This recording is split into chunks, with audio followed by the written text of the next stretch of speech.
November 24, 1971. A man in a dark suit, carrying a black attached case, boards a Boeing 727 in Portland, Oregon, bound for Seattle. He buys his ticket under the name Dan Cooper. He orders a bourbon and soda, lights a cigarette, and waits. Shortly after takeoff, he passes a note to a flight attendant. She, thinking it's just another lonely businessman's phone number, slips it into her pocket. He leans in and says, "Miss, you'd better look at that note. I have a bomb." This was the beginning of one of the most audacious and baffling crimes in American history. The man the world would come to know as D.B. Cooper hijacked a commercial airliner, extorted a fortune, and then vanished into thin air, leaving behind a legend that has captivated and mystified us for over half a century.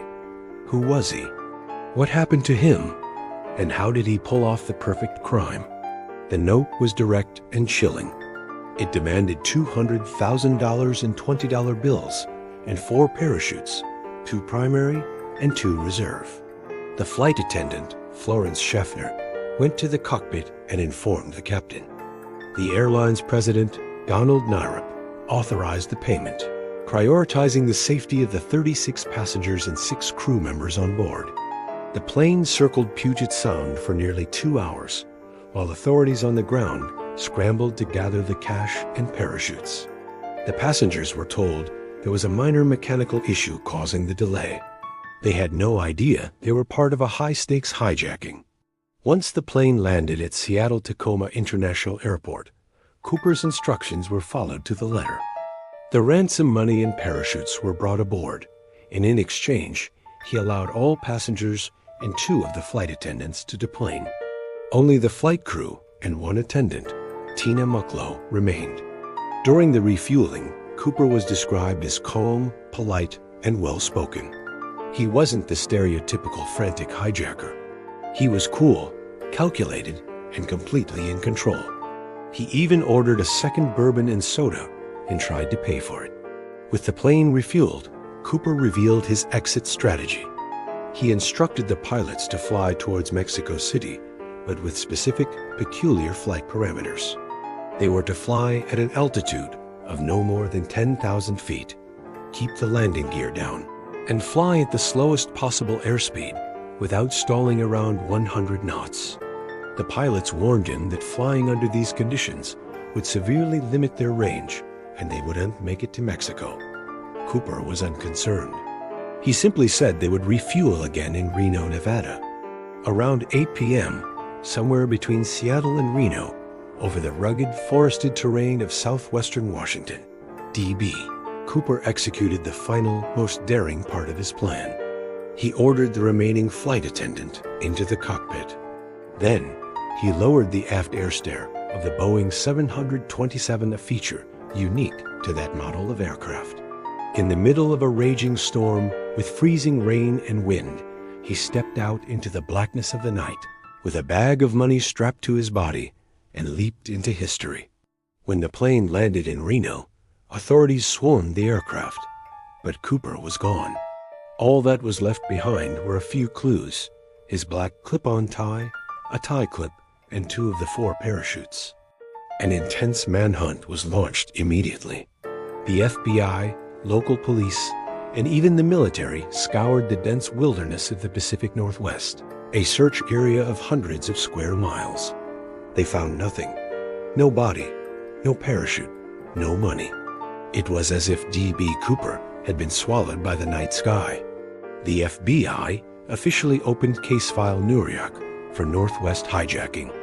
The investigation would become one of the longest and most exhaustive in the Bureau's history. They started with the name Dan Cooper. It was quickly believed to be an alias, possibly inspired by a French-Belgian comic book hero of the same name who was a test pilot. A media miscommunication led to him being called D.B. Cooper, and the name stuck. Over the years, the FBI investigated more than 1,000 suspects. The list was a wild collection of individuals.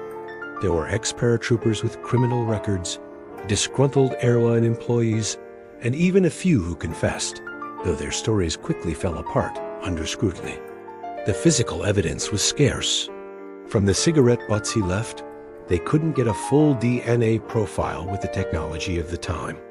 The only solid DNA evidence came decades later from his clip-on tie, but it has never matched any suspect in the national database. The description given by the crew was of a man in his mid-40s, about 6 feet tall, with a quiet and intelligent demeanor. This composite sketch has become iconic, the face of the mystery man. But it's a generic face, one that could belong to countless men of that era. One of the most debated questions is whether Cooper could have even survived the jump. The conditions were treacherous. It was a freezing night. He was jumping into a dense, mountainous forest, and he was wearing only a business suit and loafers. The wind chill at 10,000 feet would have been extreme. Most experts, including experienced skydivers and survivalists, believe his chances of survival were slim to none. He could have been injured on landing, succumbed to exposure, or simply lost in the vast wilderness. A young boy named Brian Ingram was vacationing with his family along the Columbia River at a spot called Tenabar.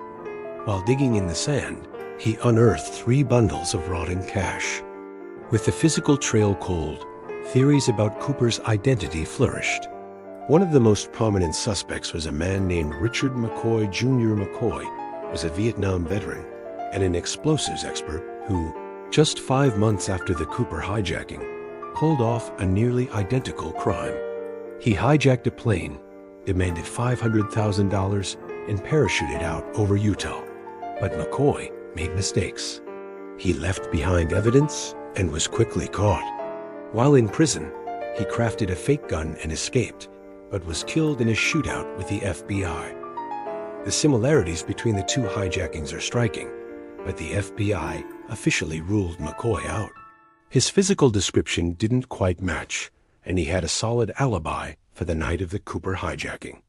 Another compelling suspect was Robert Rackstraw, a former Army paratrooper with extensive training in explosives and survival skills. He had a troubled past and a physical resemblance to the composite sketch. A team of private investigators, led by author Thomas Colbert, spent years building a case against Rackstraw, claiming they had uncovered a complex web of coded messages and confessions.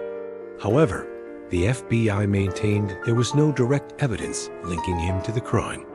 Rackstraw, for his part, played coy with the media for years, neither confirming nor denying the accusations before his death in 2019. There were others, like Dwayne Weber, who made a deathbed confession to his wife, saying, "I am Dan Cooper."